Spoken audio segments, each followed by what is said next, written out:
Distribuição Europa Filmes do Brasil. Versão brasileira Lip Sync, São Paulo. História das religiões.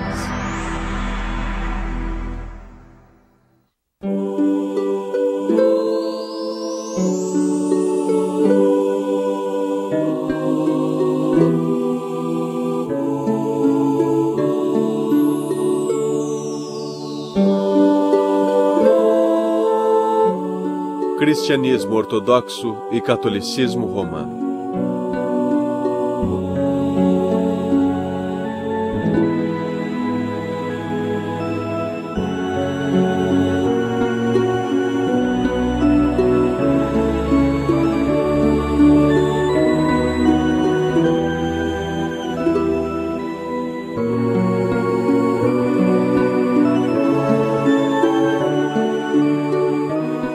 Em 7 de dezembro de 1965, foi realizada a última sessão pública do Segundo Concílio Vaticano em Roma.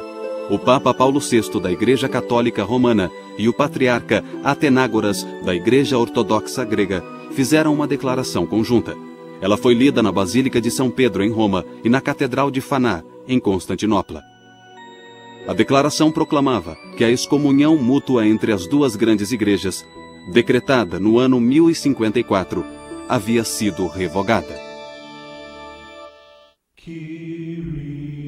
O sonho de reunificação tem inspirado cristãos ao longo dos séculos. Porém, a história do cristianismo não é feita apenas de fé e esforços compartilhados, mas de conflitos e divisão também. Por causa deste e de vários outros conflitos internos, o cristianismo não é, e geralmente não tem sido, o nome de uma única religião. Mas cristãos de todo o mundo compartilham certas crenças fundamentais sobre Deus, Jesus Cristo e o lugar dos humanos no universo. Devemos examinar as 3 divisões principais da fé cristã para compreender o cristianismo de hoje. Elas são as igrejas ortodoxas orientais, a Igreja Católica Romana e as várias igrejas protestantes. Mas essa classificação não é completa. Há pequenas comunidades cristãs, principalmente na Ásia Menor e na África, que se tornaram independentes no século V depois de Cristo. Aliás, dizendo depois de Cristo, contamos os anos justamente a partir do nascimento de Jesus Cristo. Durante os séculos, cada divisão do cristianismo considera-se a única representante da verdadeira fé cristã pregada por Jesus. Proclamando ser a verdadeira fé ou não, a história da Igreja Católica e da Ortodoxa sempre estiveram ligadas. Nenhuma das duas pode ser entendida separadamente da outra. A palavra ortodoxo significa fé correta e culto correto, ou fé verdadeira e culto verdadeiro. Nós nos consideramos a verdadeira Igreja de Nosso Senhor Jesus Cristo. O nome da Igreja Ortodoxa sugeria originalmente que todas as demais comunidades cristãs eram heréticas. A palavra católica significa universal e indicava originalmente que os outros cristãos haviam, de alguma forma, se separado da única Igreja Universal. Cristãos ortodoxos e católicos romanos estão separados historicamente não apenas por essas alegações, mas também por diferenças de crença, espiritualidade e cultura. Mas principalmente as duas igrejas estão separadas pela doutrina católica de que o bispo de Roma, conhecido como Papa, deve ser reconhecido como líder de todos os cristãos. Mas o cristianismo católico e o ortodoxo são muito similares em certos aspectos de organização e em suas crenças básicas. Ambos têm uma estrutura episcopal, ou seja, ambos são organizados em torno de uma rede de bispos. Todo bispo católico ou ortodoxo é responsável por uma comunidade local de igrejas numa área ou diocese específica. A vida religiosa nas igrejas gira em torno da liturgia, ou missa, onde a última ceia de Jesus Cristo é reencenada. Pão e vinho, considerados o corpo e o sangue de Cristo, são ingeridos pelos fiéis. A história do cristianismo não pode ser separada da história do povo judeu. Jesus nasceu numa sociedade hebraica, cuja origem remonta a uma comunidade de escravos dos egípcios. As escrituras judaicas relatam que eles foram libertados por Deus e que foram levados guiados por Moisés e depois por seus sucessores à terra prometida de Canaã. Os judeus ainda comemoram sua independência política e sua grandeza sob a liderança do rei Davi. Mas por muitos séculos, Israel foi uma nação cativa. Primeiro dos assírios, depois dos babilônios, dos persas, dos gregos e, finalmente, dos romanos. Quando Jesus começou seu ministério público, o povo judeu já esperava a vinda iminente do Messias. Eles achavam que o Messias libertaria os judeus do domínio político dos romanos e levaria o povo judeu a um novo nível de devoção na prática da lei de Deus. Jesus era um entre muitos pregadores itinerantes a dizer que Deus estava para libertar Israel e vir reinar visivelmente na terra. Ele pediu que Israel se arrependesse e se emendasse à luz dessa esperança. Esse é o âmago do que é o cristianismo. O fim do ministério público de Jesus, após todas as curas e ensinamentos e todos esses acontecimentos, tudo culmina com sua viagem final a Jerusalém para a Páscoa. E as últimas coisas que ele faz, a última ceia, com a instituição da Eucaristia, na Quinta-feira Santa. E depois a noite em que é preso. No dia seguinte, ele é julgado, torturado e crucificado. Ele morre na tarde da sexta-feira. Ele é retirado da cruz antes do entardecer, porque é o dia sagrado da Páscoa e é sabá. A lei judaica proibia deixar os corpos pendurados daquele jeito. Então ele foi colocado em seu túmulo e depois do pôr do sol, na noite de sábado, ele retornou dos mortos. O mistério pascal é essa combinação maravilhosa da morte e da ressurreição de Cristo. É uma revelação completa de quem Ele é e daquilo que Deus quer que nós sejamos. De fato, a morte de Jesus ofereceu a esperança que tem atraído milhões de seguidores por aproximadamente 2000 anos. Jesus pode ter sido crucificado porque, aparentemente, as autoridades romanas viam suas doutrinas como uma ameaça à estabilidade pública. O cristianismo, a princípio, era uma religião judaica. Era simplesmente mais uma divisão do próprio judaísmo. Era como os fariseus, os saduceus e outros. Foi Paulo, ou talvez antes de Paulo, os helenistas, que levou o cristianismo aos gentios, aos não-judeus. A missão entre os gentios logo achou um campeão incansável, um judeu da Ásia Menor, Saulo de Tarso. Saulo havia perseguido os cristãos e sua dramática conversão é descrita pelo livro bíblico dos Atos dos Apóstolos. Saulo, Saulo, por que me persegues? Eu sou Jesus, a quem tu persegues. Mas levanta e entra na cidade, e te dirão o que deve fazer. Saulo passou a ser chamado de Paulo. Através de seu incansável trabalho missionário e do de muitos outros homens e mulheres, a comunidade cristã rapidamente cresceu na região do Mediterrâneo. A igreja que nascia logo enfrentaria seu primeiro grande desafio. Os gentios convertidos deveriam mesmo ser circuncidados? A circuncisão simbolizava fisicamente a antiga aliança dos judeus com seu Deus e era uma parte central da lei judaica. Muitos naquele tempo insistiam que todos os seguidores de Jesus deviam seguir todas as leis judaicas que Jesus viera consumar. Outros, principalmente Paulo, insistiam que o que salvava era apenas a fé em Cristo. Um novo cristão não é obrigado a assumir o fardo da lei judaica. No ano 49 d.C., os apóstolos e os líderes da igreja se reuniram para resolver a questão. Esse encontro seria conhecido como Concílio de Jerusalém. Sua decisão foi anunciada numa carta aberta aos gentios convertidos da Ásia Menor.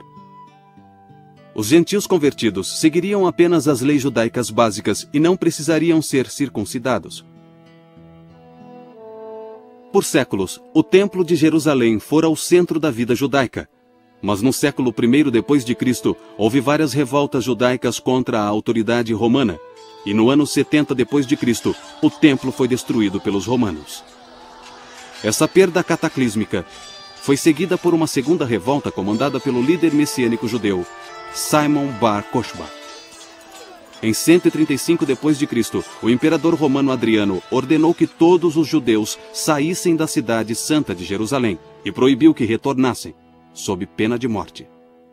Para os cristãos, era uma confirmação clara de que Deus havia escolhido transferir suas promessas para a chamada Nova Israel, os seguidores de Cristo. A igreja primitiva se tornara ainda mais independente da cultura judaica. Os cristãos tinham uma relação tensa e estranha com o povo judeu. Com o tempo, isso criaria uma história trágica em que cristãos perseguiriam judeus. No século XX, esse precedente surtiria efeito no Holocausto.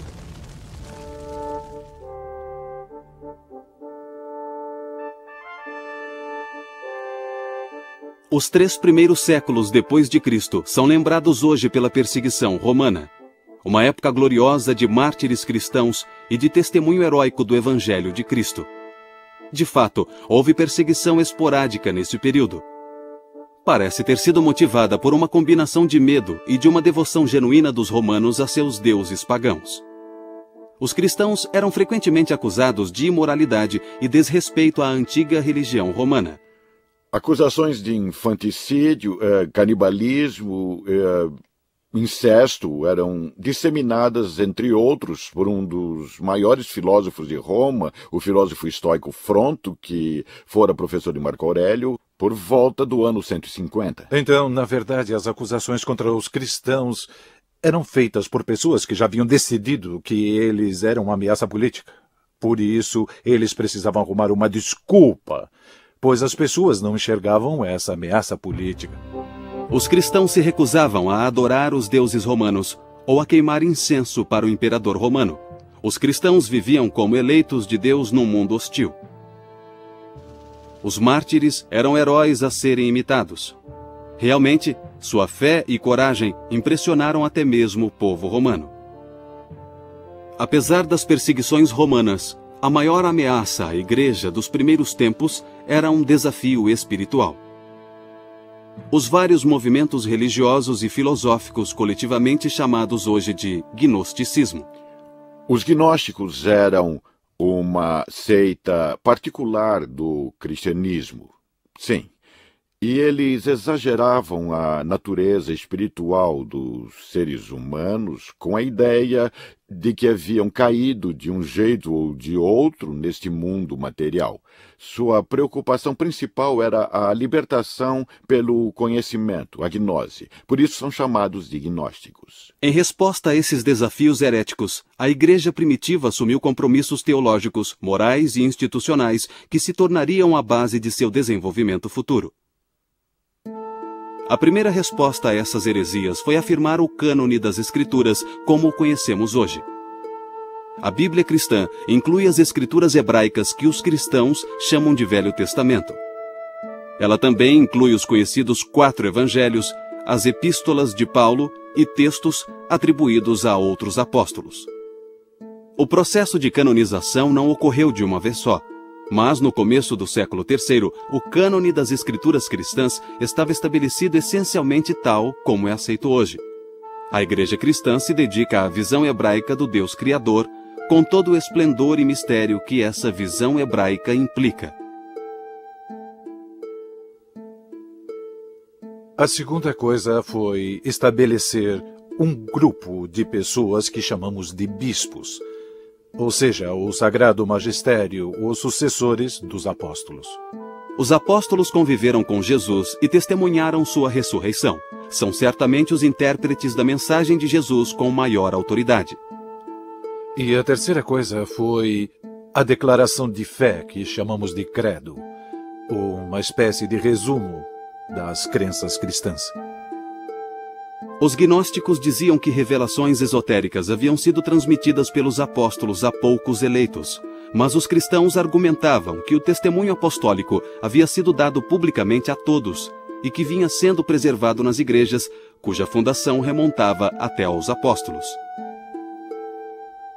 as pessoas usavam filosofias diferentes, usavam símbolos diferentes, usavam abordagens diferentes e começaram a perceber que havia alguns discursos sobre o objeto de nossa fé e de nossas orações que eram legítimos e outros que não eram.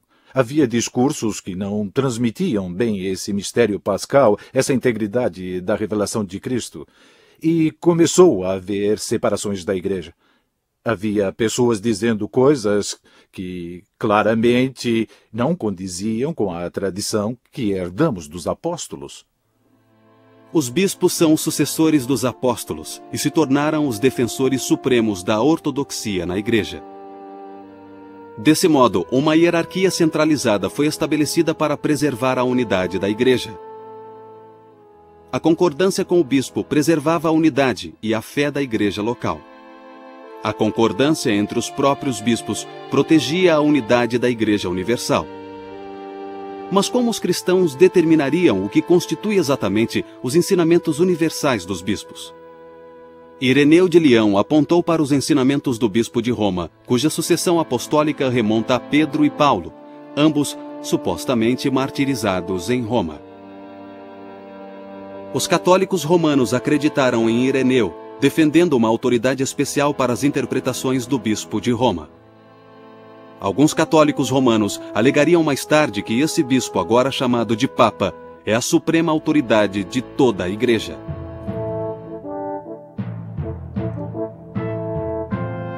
Quando Augusto estabeleceu o Império Romano em 31 a.C., foi certamente um dos maiores feitos da antiguidade. Mas seus planos de governo tinham falhas graves. Não havia uma regra clara para a sucessão no cargo de imperador de Roma. O império era periodicamente abalado por guerras civis e o governo imperial era cada vez mais dominado por militares romanos. Em 313, Constantino tornou-se co-imperador com Licínio, o soberano das províncias do Danúbio. Mas em 324, Constantino derrotou Licínio e proclamou-se o único imperador. O império tinha novamente um governo relativamente estável, mas a relevância da vitória de Constantino vai além de seus efeitos imediatos. Constantino tornara-se cristão em 312, e esse fato determinaria o futuro tanto do Império Romano como da Igreja. Eusébio, historiador e bispo de Cesareia, conta que o próprio Constantino lhe falou da visão milagrosa que o converteu ao cristianismo. Constantino contou que teve a visão na véspera da batalha da Ponte Milvio, em que derrotou seu rival, Maxêncio, e assumiu o controle da cidade de Roma. Constantino fez então um estandarte com ouro e pedras preciosas, formando a imagem da cruz, e o quirô, o monograma grego de Cristo. Com tal estandarte à frente de seus exércitos, Constantino combateu Maxêncio e venceu. A conversão de Constantino teve um grande efeito na igreja de então. Quase da noite para o dia, os cristãos passaram das agonias e glórias da perseguição ao agradável status de companheiros de fé do grande imperador Constantino. Essa mudança trouxe novas liberdades e novas responsabilidades à medida que os cristãos entravam na vida pública do Império Romano. Acredita-se que Constantino teve então outro sonho enviado por Deus quando em 324 fundou uma cidade às margens do rio Bósforo, no local da antiga Bizâncio. Ele chamou a cidade de Constantinopla. Em 330, a nova cidade estava pronta, e Constantino transferiu a capital do Império Romano de Roma para Constantinopla. Isso levou a uma divisão gradual do Império Romano. A separação seria formalizada em 364, mais de 3 décadas após a mudança. O Império dividido acabaria separando também a Igreja Ortodoxa da Igreja Católica Romana. Mais imediatamente, Constantino deu à Igreja um necessário período de paz e segurança. Os líderes cristãos podiam voltar sua atenção às questões doutrinárias, especialmente as ligadas à mais importante figura na história cristã, Jesus de Nazaré. os primeiros cristãos não sabiam claramente como falar de Jesus e sua relação com Deus, a quem ele chamava de Pai. Pareciam claras as evidências da Escritura de que Jesus era mais que um homem bom, mais que um grande profeta ou um mestre, e taumaturgo inspirado. Até o século IV, a maioria dos cristãos acreditava que o homem Jesus era a encarnação daquilo que chamavam de Logos de Deus. Logos de Deus significa simplesmente Verbo de Deus. O Logos era muitas vezes identificado com o Filho de Deus Pai. Muitas pessoas se tornaram cristãs não porque acreditavam em Cristo, embora possam ter acreditado nele, mas porque estava na moda, o imperador favorecia o cristianismo. Muitos não deixaram seu paganismo de lado. Eles tentaram, na falta de outra palavra, uni-lo às práticas cristãs, o paganismo e o cristianismo. E ao fazerem isso, o que aconteceu foi que eles resolveram que Cristo não poderia ser o Filho de Deus. O antigo Deus grego deles não podia estar diretamente ligado a esse mundo, pois isso significaria necessidade, e Deus não precisa de nada. Então um padre de Alexandria, da igreja de Alexandria, juntou tudo isso e disse que Cristo não poderia ser realmente o Filho de Deus. Ele era um ser glorificado melhor do que nós, mas era uma criatura. Esse padre se chamava Ário e era muito inteligente. Foi o início dos hinos da igreja. Ário ensinava jingles sobre Cristo não ser o Filho de Deus ou sobre nem sempre ter existido, a marinheiros, etc. E essas pessoas espalhavam as ideias. Atanásio apareceu e demonstrou que o Logos é totalmente Deus, de modo que Jesus é Deus encarnado. O episcopado grego se dividiu em duas facções sobre a questão de o Logos ter sido gerado por Deus, como Ário disse, ou ser totalmente Deus, como Atanásio e outros disseram. Bem, quando havia um problema em uma igreja, que permanecia nessa igreja era um problema só dela. Mas o que houve com a heresia ariana, que negava a divindade de Cristo e dizia que houve um tempo em que ele não existiu, é que ela se espalhou de modo que a igreja toda teve que lidar com ela. Então Constantino, que consideramos santo, queria, é claro, um império unificado, e se houvesse problemas na igreja, também haveria problemas no império. Então ele decidiu convocar o que chamamos de Primeiro Concílio Ecumênico, uma assembleia com o maior número possível de bispos de toda a igreja. Claro que nem todos vieram, havia 318 bispos que se reuniram em Niceia, perto de Constantinopla, em 325 d.C., e fizeram o mesmo que os padres apostólicos, jejuaram, oraram e discutiram o que era certo. Eles definiram os primeiros artigos do Credo de Niceia, que declarava que Cristo foi gerado do Pai antes dos tempos, como diz a Bíblia.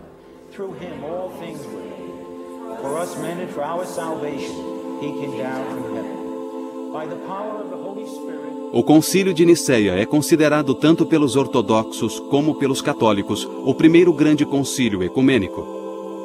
Mas o arianismo ainda tinha muitos defensores importantes no clero. Sua posição se fortaleceu quando Constantino morreu em 337 e seu filho Constâncio, um ariano, subiu ao trono. A Igreja é obrigada a definir cada vez com maior precisão o modo correto de falar da própria natureza de Cristo e a defender os dois lados, ora defendendo sua divindade e ora defendendo sua humanidade.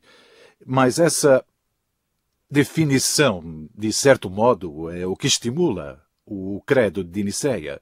Estimula algumas mudanças na liturgia, algumas mudanças no modo de celebrarmos a Eucaristia, mudanças estas que visam a vacinar o corpo da Igreja contra essas interpretações errôneas. O único meio que a igreja de lugares distantes tinha para resolver essas disputas era reunir todos os bispos em concílios, com bispos de todo o império. Existem 7 deles que são reconhecidos como concílios ecumênicos, tanto pela Igreja Ortodoxa Oriental como pela Católica. O primeiro foi o de Niceia, sobre a doutrina da Trindade. Houve 2 no século V que trataram de Cristo. Cristo é totalmente divino? Totalmente humano? Ambos? Como? Eram questões importantes. Na verdade, isso levou a uma divisão permanente.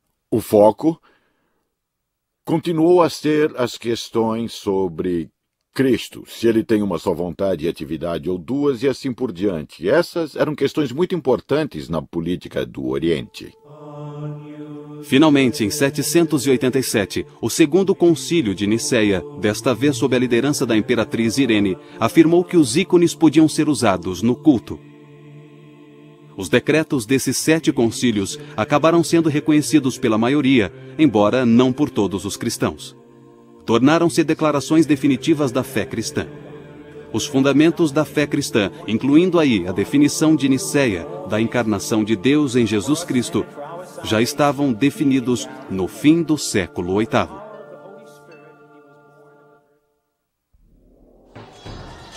Em 410, Alarico, um líder visigodo e cristão ariano, conquistou a cidade eterna, Roma.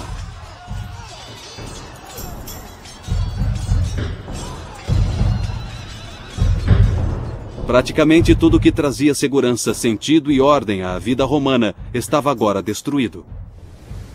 Esse evento cataclísmico exigia uma explicação teológica. Muitos romanos jogaram a culpa do desastre na conversão do império ao cristianismo. O grande teólogo ocidental Agostinho, bispo de Hipona, respondeu com uma interpretação teológica da história de Roma e da história do mundo, numa obra intitulada A Cidade de Deus. Ele gostava de citar uma passagem de Jeremias, a carta aos exilados na Babilônia, em que Jeremias diz a eles: procurem o bem-estar ou paz da cidade em que se encontram, e na paz da cidade encontrarão sua própria paz. Em outras palavras, Agostinho está mostrando a diferença entre valores religiosos e valores seculares, mas defendendo ambos. A queda de Roma foi um momento decisivo, tanto para a Igreja como para a sociedade como um todo. Mas sob vários aspectos, a vida não mudou muito depois de 410. O Oriente desfrutava de estabilidade social e política, e o Ocidente sofria com mais convulsão social e anarquia. Os 1000 anos de domínio romano terminaram, e não havia nenhuma autoridade política dominante. O bispo de Roma ganhou autoridade secular com o fim do Império no Ocidente durante o século V.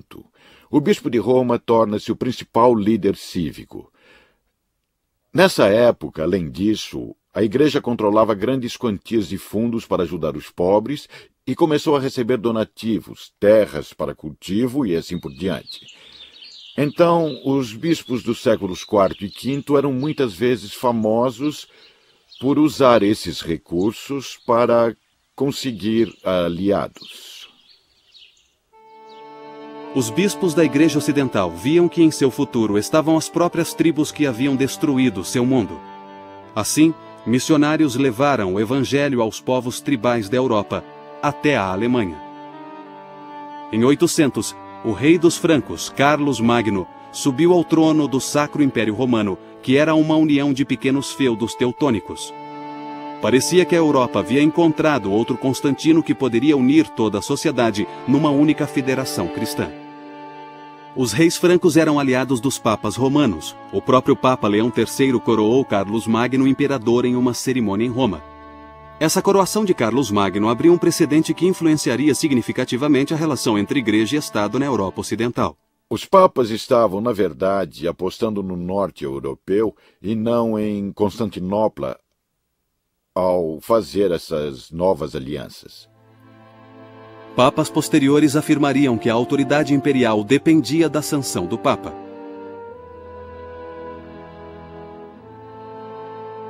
Carlos Magno não trouxe uma estabilidade duradoura. Sua dinastia durou apenas uma geração após sua morte. Bispos e até mesmo abades eram obrigados a agir como líderes políticos locais. Enquanto isso, a Igreja Ortodoxa desenvolvia sua própria teologia e vida espiritual distintas. A solução da controvérsia iconoclasta pelo Segundo Concílio de Niceia em 787 fundamentara o uso de ícones na liturgia. Essa prática fortaleceu o sempre presente veio místico dentro da Igreja Ortodoxa. Assim, não foi surpresa a Igreja Oriental ter gradualmente desenvolvido uma teologia predominantemente mística. Há certas coisas sobre Deus que não compreendemos, e é assim que deve ser, porque é assim que Deus quer que seja. É o que significa misticismo, certo? E isso significa que há algo além do plano físico, que há uma natureza espiritual e que não sabemos o que Deus é. Ele estabeleceu certas regras e nós respeitamos essas fronteiras. A distância entre a Igreja Católica Romana e a Igreja Ortodoxa aumentou e a continuidade de sua união parecia impossível. Havia o antigo problema em relação à autoridade do Papa. Essa discordância fundamental foi exacerbada por disputas teológicas. A mais importante foi uma disputa sobre a relação entre as três pessoas da Trindade. A Igreja Católica Romana costumava acrescentar a frase "e do Filho" ao credo de Nicéia. Portanto, ficava: "Creio no Espírito Santo, o qual procede do Pai e do Filho." A Igreja Ortodoxa considerava isso uma inovação que beirava a heresia.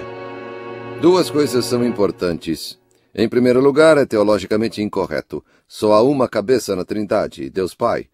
O Filho foi gerado do Pai antes dos tempos. O Espírito Santo só procede do Pai, certo? Em segundo lugar, o Ocidente fez algo sem precedentes. Mexeu em uma coisa que havia sido decidida por toda a Igreja. Em 863, rompeu-se a união entre o Papa Nicolau de Roma e o patriarca ortodoxo Fócio. Foi a primeira separação formal entre a Igreja Católica Romana e a Igreja Ortodoxa. Mas foi uma separação temporária. Entretanto, as diferenças teológicas entre as duas igrejas não foram resolvidas, e a união restaurada também seria temporária. O filioque é o maior ponto de controvérsia entre a Igreja Oriental e a Igreja Ocidental até os dias de hoje. Na verdade, a Igreja Anglicana, há poucos anos, propôs tirar o filioque do credo, não dizendo mais procede do Pai e do Filho, se isso ajudasse a reunião com a Igreja Oriental. Em 1053, o Papa Leão IX montou uma campanha militar contra tribos normandas que ameaçavam igrejas cristãs no sul da Itália. Ele foi derrotado e capturado. Da prisão, ele conseguiu enviar um emissário, o cardeal Humberto, para pedir ajuda ao imperador bizantino e ao patriarca de Constantinopla. A carta de Leão ao imperador bizantino era conciliatória, mas sua carta ao patriarca tinha um tom muito diferente. Havia uma controvérsia entre um papa muito dogmático e um patriarca muito dogmático de Constantinopla, e nenhum deles abria mão de suas tradições. Um decreto de excomunhão foi enviado pelo Papa a Constantinopla. Ele foi deixado no altar de Santa Sofia. Um dos diáconos o pegou e correu atrás do emissário para devolvê-lo, mas ele não aceitou. Então, é claro, o Oriente teve seu concílio e excomungou o Ocidente. Essas sanções mútuas só seriam retiradas em 1965, mais de 900 anos depois. Em cerca de 610, um sério e devoto mercador árabe ouviu em sonho uma voz, ordenando que ele lesse. Ao despertar, o mercador teve a visão de um homem que o cumprimentou pelo nome e disse: "Tu és o mensageiro de Alá." Os muçulmanos acreditam que assim começaram as visões em que Maomé recebeu os discursos que se tornariam um livro conhecido como A Leitura, ou em árabe, Alcorão. Nele há várias injunções para a disseminação da fé, e os primeiros muçulmanos se esforçaram para conseguir isso até à força, se necessário. Em 714, a Espanha estava dominada por exércitos muçulmanos. Conforme eles continuavam sua expansão, ficou cada vez mais evidente que poderiam destruir as nações cristãs do Império Bizantino e da Europa Ocidental. Após a derrota em Anatólia, em 1071, o imperador de Bizâncio, Aleixo Comneno, pediu ajuda ao Ocidente. Os imperadores do Oriente pediram ajuda ao Ocidente e conseguiram. As cruzadas atendiam os pedidos dos imperadores do Oriente. Foi uma operação de resgate da Igreja Oriental. Religiosos e cavaleiros católicos da Europa Ocidental atenderam prontamente. Muitos ficaram simplesmente horrorizados ao saber que cristãos do Oriente estavam sendo ameaçados por aquilo que eles viam como uma nação pagã. A Palestina, a terra santificada pela vida e morte de Jesus, era controlada por muçulmanos. E alguns membros do clero preferiam que os exércitos se unissem para combater um inimigo comum, em vez de uns aos outros. De qualquer modo, em 1095, o Papa Urbano II convocou uma cruzada. Essa missão sagrada salvaria o cristianismo oriental e retomaria a Terra Santa do controle muçulmano. Uma série de 4 cruzadas durou até o século XIII. As relações entre os cruzados ocidentais e a corte bizantina pioravam cada vez mais. Os líderes das cruzadas viam os ortodoxos como traidores e inimigos.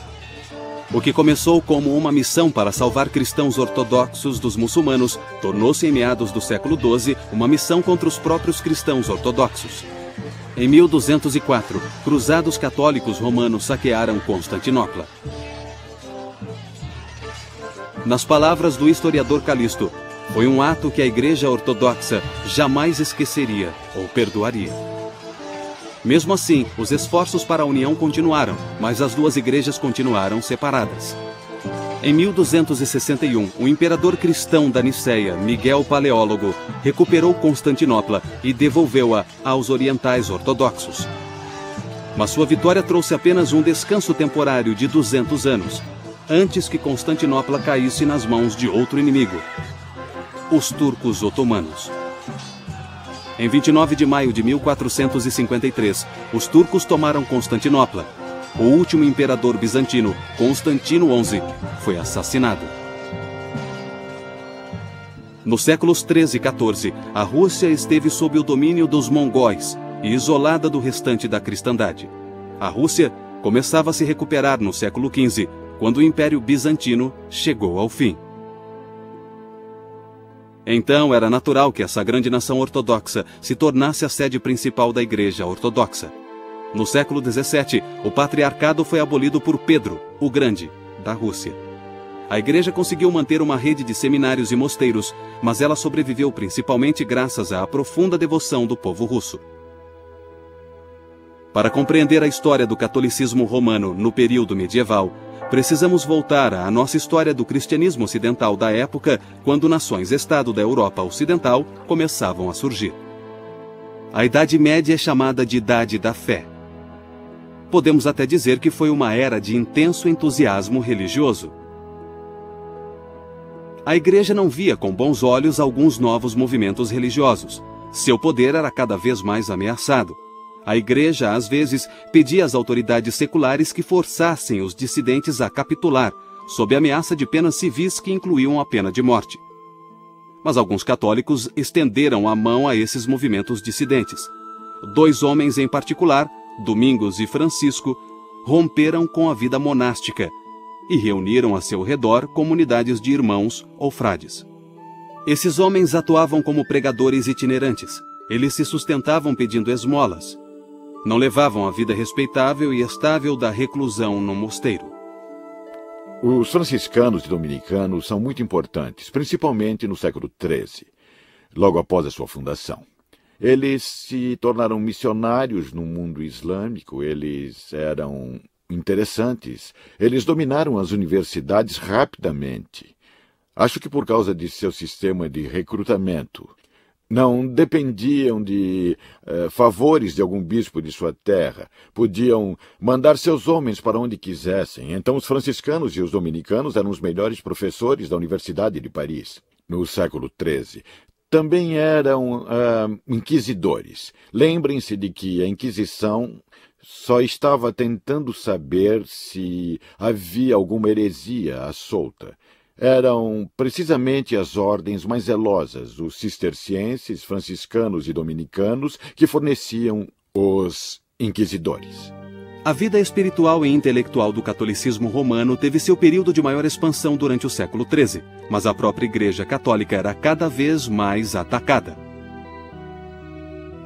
A hierarquia católica era criticada não apenas pelas autoridades seculares que queriam seu lugar, Muitos no clero estavam convencidos de que o poder temporal da Igreja ameaçava o cristianismo mais do que qualquer heresia ou exército do Islã.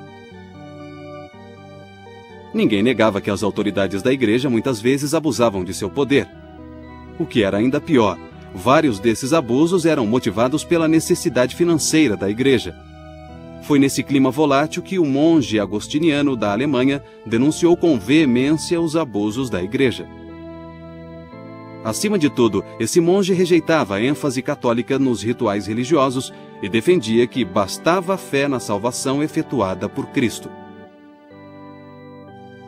Lutero, a princípio, não pretendia abandonar a Igreja Católica, mas a Igreja o condenou como herege e, em 1521, Lutero foi excomungado. Com o Papa Paulo III, o Concílio de Trento teve 3 sessões, de 1545 a 1563, e publicou uma ampla série de decretos sobre teologia e disciplina eclesiástica.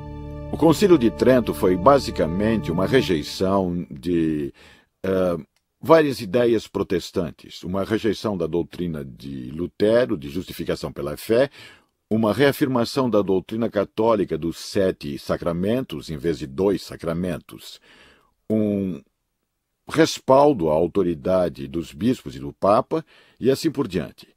Trento cobriu praticamente tudo. Em outras palavras, a Igreja Católica Romana reafirmava ser a única intérprete autorizada das Escrituras e da tradição apostólica. Os séculos XV e XVI também presenciaram um dos eventos mais trágicos da história da Europa, a Inquisição. A Inquisição foi um evento complexo. Na verdade, houve 2 inquisições diferentes nessa época, a Inquisição Espanhola e a Inquisição Romana.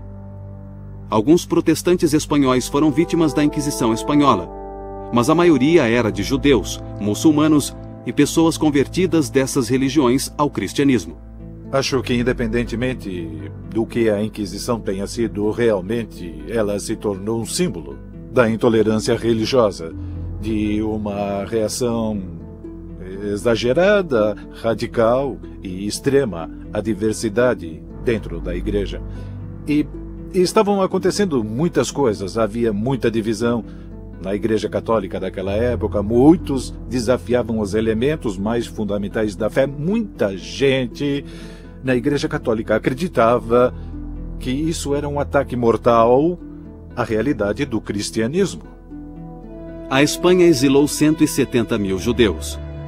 Os últimos navios transportando judeus partiram da Espanha em 2 de agosto de 1492, um dia antes da partida da expedição de Cristóvão Colombo. Em 1500, os muçulmanos espanhóis teriam de fazer a mesma escolha: conversão ou exílio.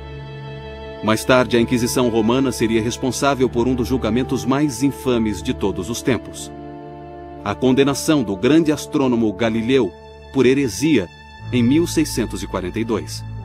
Essa condenação só seria revertida 350 anos mais tarde. Nos séculos seguintes, a Igreja Católica Romana tornou-se cada vez mais hierárquica. A autoridade centrou-se ainda mais no Papa.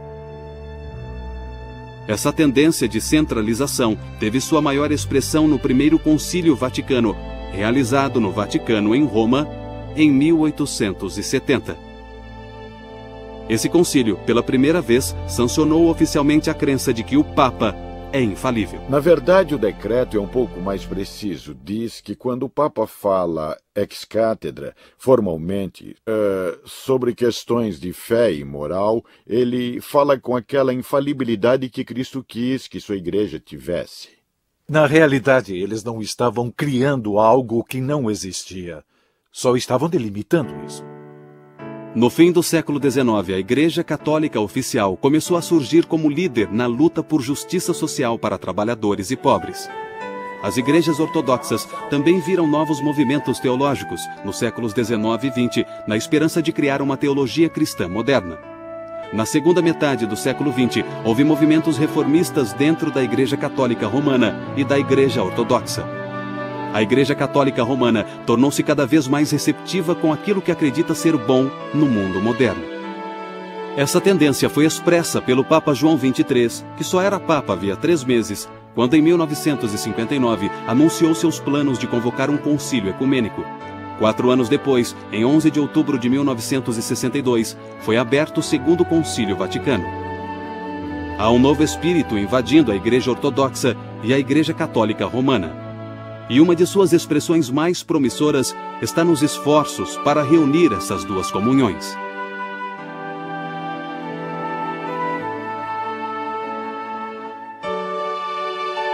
Apesar dos esforços de religiosos e teólogos de ambas as comunidades, a Igreja Ortodoxa e a Igreja Católica Romana continuam divididas por questões de crença e costume.